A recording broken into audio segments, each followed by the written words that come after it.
ఇప్పుడు present MLA గారు చింతమనేని ప్రభాకర్ గారు, సరే ఆయన ఇంతకు ముందు కూడా శాసనసభ్యులు, ఆయన గురించి నేను ప్రత్యేకంగా చెప్పాల్సిన అవసరం, మీ అందరికీ తెలిసినటువంటి వ్యక్తి, ఆయన ఎంతో మంచివాడు అనేది.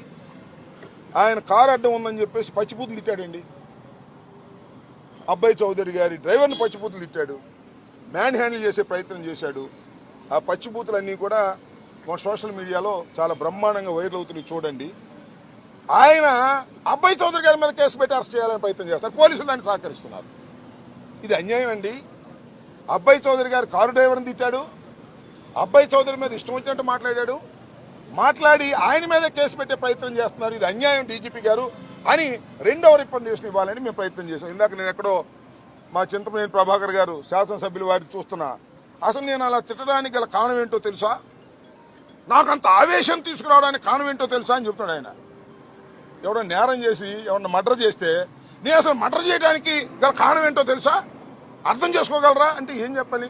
నేరం చేశాడు, ఇష్టం వచ్చినట్టు తిట్టాడు, అన్యాయంగా అక్రమంగా ప్రవర్తన చేశాడు, కారు అడ్డం పెట్టినందుకేనంట. కారు దోవలో అడ్డం పెడతారు, సహజంగా మనం వెళ్తున్నప్పుడు కారు తప్పుకోమంటే తప్పుకుంటారు. ఈ రకంగా రౌడీయుధం చేసే పరిస్థితికి తెలుగుదేశం శాసనసభ్యులు వస్తున్నారు. దీనికి పోలీసులు సహకరిస్తున్నారు. అలా సహకరించడం తప్పు అని చెప్పేందుకు మేము డీజీపీ గారిని వాళ్ళు కలవాలనుకున్నాం మేమందరం.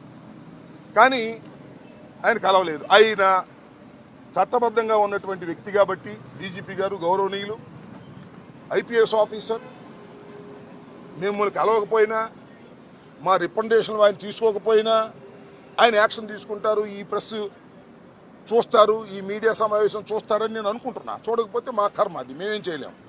ఇక్కడ జరిగిన ఇంకొక విషయాన్ని కూడా చెప్పాలా. ఇవాళ మేము అప్పిరెడ్డి గారు మేమందరం కలిసి డీజీపీ గారిని కలవాలనుకున్నాం. డీజీపీ గారిని కలవాలనుకుని డీజీపీ గారి దగ్గర పిఎస్ గానో పిఏ గానో పనిచేస్తున్న గోవిందరావు గారికి ఫోన్ చేశాం. ఫోన్ చేస్తే ఇందాక నేను చెప్పినట్టుగా 4:35కి లోపు మీరు వస్తే ఆయన కలుస్తారు అన్నాం. మేము 4:30కి వచ్చి కూర్చున్నాం. పైన డీజీపీ గారు ఉన్నారు. అరగంట కూర్చున్న తర్వాత డీజీపీ గారు వెళ్ళిపోయారని చెప్పారు. వెళ్ళిపోయారు, సరే వెళ్ళిపోతే మేము ఏం చేయాలి, ఈ రిప్రజెంటేషన్ ఎవరికైనా ఇస్తామా అంటే ఎవరు తీసుకోలేదే, ఎవరు తీసుకోమన్నారు.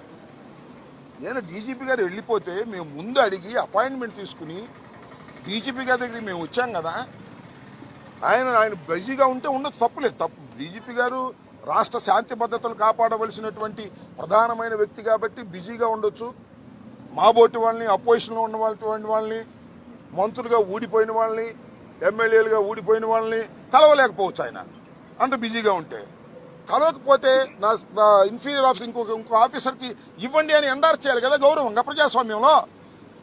అది కూడా లేదు. ఎవరైతే తీసుకుంటారంటే ఎవరు తీసుకోరన్నారు. చివరికి గోడ కంటి చూద్దాం, ఇక్కడ అంటించడానికి వెళ్ళేదన్నారు. What is this? ఎంత దుర్మార్గంగా ఉంది ఈ పరిపాలన అడుగుతా ఉన్నా. చంద్రబాబు పరిపాలన దుర్మార్గంగా ఉంటే పర్లా, లోకేష్ పరిపాలన దుర్మార్గంగా ఉంటే పర్లా, లేదా హోంమంత్రి అనిత గారి పరిపాలన దుర్మార్గంగా ఉంటే పర్లా. డీజీపీ గారి పరిపాలన ఆయన పేరేంటి, హరీష్ కుమార్ గుప్తా గారి పరిపాలన కూడా ఇంత దుర్మార్గం ఉంటే ఎలాగంటున్నా?